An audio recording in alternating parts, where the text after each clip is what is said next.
Friends welcome back to jobs ఎరేజన్ YouTube channel. ఇవాళైతే మనందరికి సెంట్రల్ గవర్నమెంట్ నుంచి మనకి లేటెస్ట్ గా ఉద్యోగాలు అయితే రావడం జరిగింది. ఇందిరాగాంధీ హెల్త్ ఇన్స్టిట్యూట్ నుంచి అయితే మనకి లేటెస్ట్ ఉద్యోగాలు వచ్చినాయి అన్నమాట. సో మీరు 10th పాస్ అయినా, ఇంటర్ పాస్ అయినా, డిప్లొమా చేసిన, బీటెక్ చేసిన వారందరికీ కూడా మనకి జాబ్స్ అయితే ఉండడం జరిగింది. మీరు బీఫార్మసీ చేసిన, బీఎస్సీ నర్సింగ్ చేసిన వాళ్ళకు కూడా అయితే మనకు ఉద్యోగాలు ఉన్నాయన్నమాట.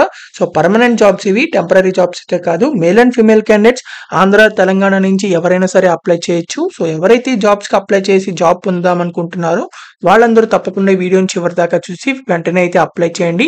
Group B and group C కి సంబంధించిన ఉద్యోగాలు అనమాట.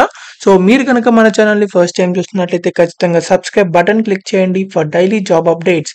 అండ్ మన టెలిగ్రామ్ గ్రూప్ లో కూడా అయితే కంపల్సరీగా జాయిన్ అవ్వండి for more job updates. So దాని లింక్ అనేది కామెంట్ బాక్స్ లో ఉంటుంది. మీరు వెంటనే వెళ్ళి అది క్లిక్ చేసి జాయిన్ అవ్వండి. So let's get into the video. మనందరికీ అయితే Indira Gandhi regional institute of health and medical sciences నుంచి మనకి లేటెస్ట్ జాబ్ నోటిఫికేషన్ వచ్చింది. మీరు ఇక్కడ చూసుకోవచ్చు, group B and group C పోస్టులకి అయితే వీళ్ళు డైరెక్ట్ రిక్రూట్మెంట్ అయితే చేస్తున్నారనమాట. సో మీరు డైరెక్ట్ గా ఆన్లైన్ లో అయితే అప్లై చేసుకోవాల్సి ఉంటుంది. ఓన్లీ షార్ట్ లిస్టెడ్ క్యాండిడేట్స్ కే మీకు రిటర్న్ టెస్ట్ అనేది, ఆన్లైన్ ఎగ్జామ్ అనేది ఉండడం జరుగుతుంది.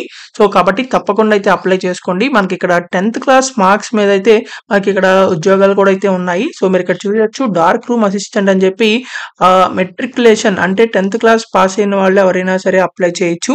అలాగే 10th క్లాస్ పాస్ అయిన తర్వాత diploma in radiology of minimum 1 year అయితే ఉండాలన్నమాట.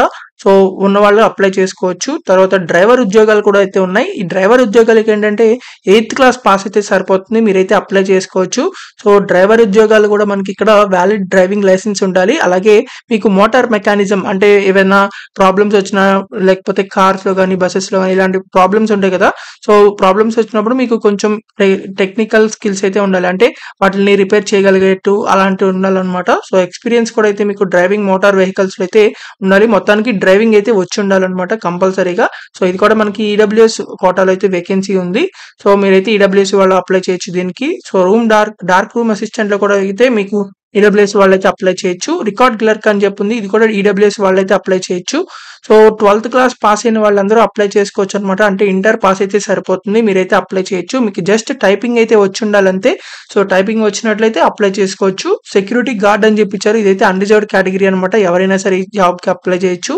సో మీరు 10th క్లాస్ పాస్ అయితే సరిపోతుంది, మీరైతే ఈ జాబ్ కి అప్లై చేయొచ్చు అనమాట. మీకు గుడ్ ఫిజిక్ ఉంటే సరిపోతుంది. సో 10th క్లాస్ పాస్ అయిన వాళ్ళందరూ అప్లై చేసుకోవచ్చు. సో శానిటరీ ఇన్స్పెక్టర్, సో ఇది కూడా మీకు అన్రిజర్వ్డ్ కేటగిరీ ఉంది, ఎస్టీ కేటగిరీ కూడా అయితే ఉంది. సో మీరు కూడా ఇది 10th క్లాస్ పాస్ అయితే సరిపోతుంది, మీరైతే అప్లై చేయొచ్చు. ఇక్కడ మనకి ఎక్స్పీరియన్స్ అని ఉంది, ఇది డిజైరబుల్ మాత్రమే, మ్యాండేటరీ అయితే కాదు. ఎక్స్పీరియన్స్ లేని వాళ్ళు కూడా అయితే అప్లై చేసుకోవచ్చు అనమాట. సో 10th క్లాస్ పాస్ అయిన తర్వాత certificate of sanitary inspector training లో ఏదైతే సర్టిఫికేషన్ ఉంటే మీరు అప్లై చేయొచ్చు. తర్వాత ఈసీజీ టెక్నీషియన్ ఉంది, బీఎస్సీ ఫిజిక్స్ చేసిన తర్వాత 1 year పాటు కార్డియాలజీ ఎక్విప్మెంట్ హ్యాండ్లింగ్ సర్టిఫికేషన్ చేసినట్లయితే మీరు అప్లై చేసుకోవచ్చు.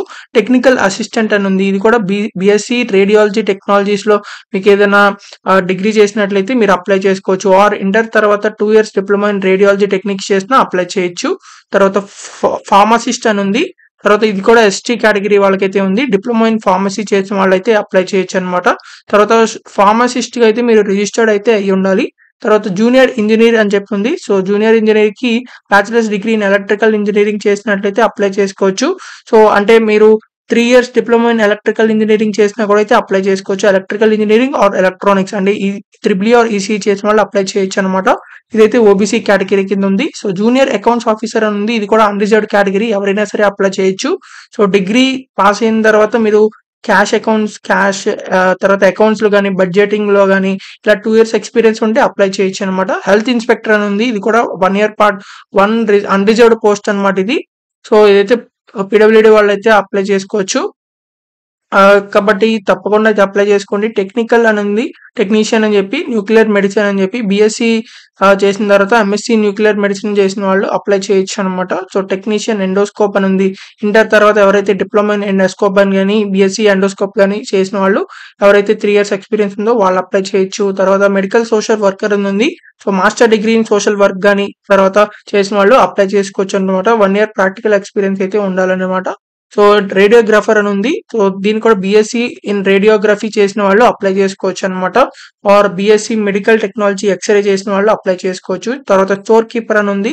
సో మీరు బ్యాచిలర్స్ డిగ్రీ చేసిన తర్వాత మీరు degree or diploma in materials management కానీ, లాజిస్టిక్స్ కానీ, పబ్లిక్ ప్రొక్యూర్మెంట్ కానీ, వేర్ హౌసింగ్ మేనేజ్మెంట్ కానీ, వీటిలో ఏదైనా డిగ్రీ కానీ, డిప్లొమా కానీ చేస్తుంటే అప్లై చేసుకోవచ్చు. నర్సింగ్ ఆఫీసర్ అని ఉంది. బీఎస్సీ నర్సింగ్ చేసిన వాళ్ళైతే అప్లై చేసుకోవచ్చు అనమాట. కాకపోతే నర్సింగ్ చేసిన తర్వాత నర్సింగ్ రిజిస్టర్డ్ యాజ్ నర్సెస్ లో అయితే నర్సింగ్ కౌన్సిల్ అయితే మీరు రిజిస్టర్ అయితే అయ్యి ఉండాలన్నమాట.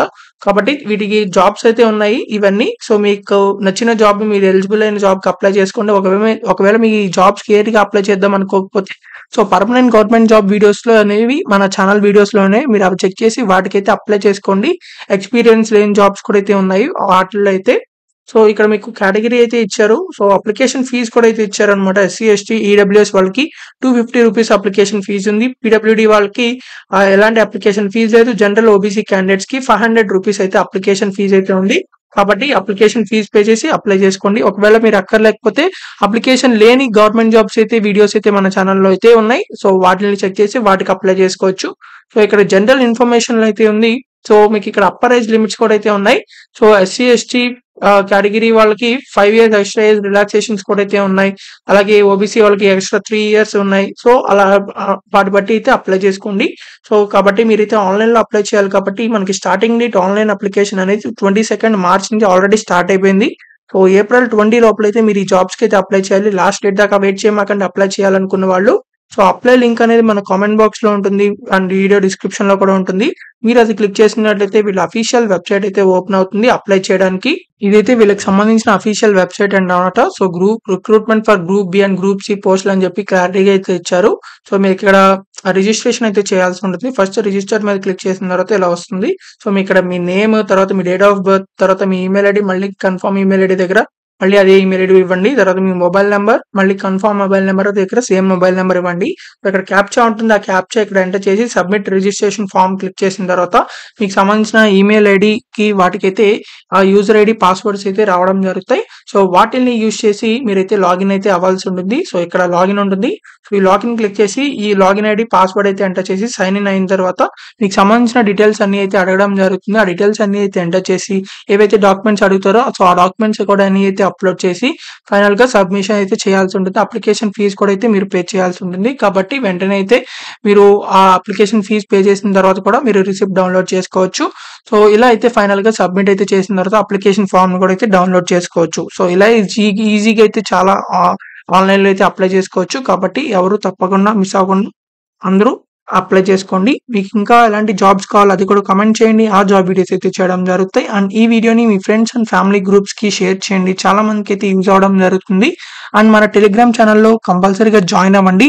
దాని లింక్ అనేది కామెంట్ బాక్స్ లో ఉంటుంది. మీరు వెంటనే వెళ్ళి జాయిన్ అవ్వండి. మీరు ఇంకా కూడా మన ఛానల్ ని సబ్స్క్రైబ్ చేయకపోతే ఖచ్చితంగా సబ్స్క్రైబ్ చేయండి for daily job updates. So thank you for watching this video. Thank you.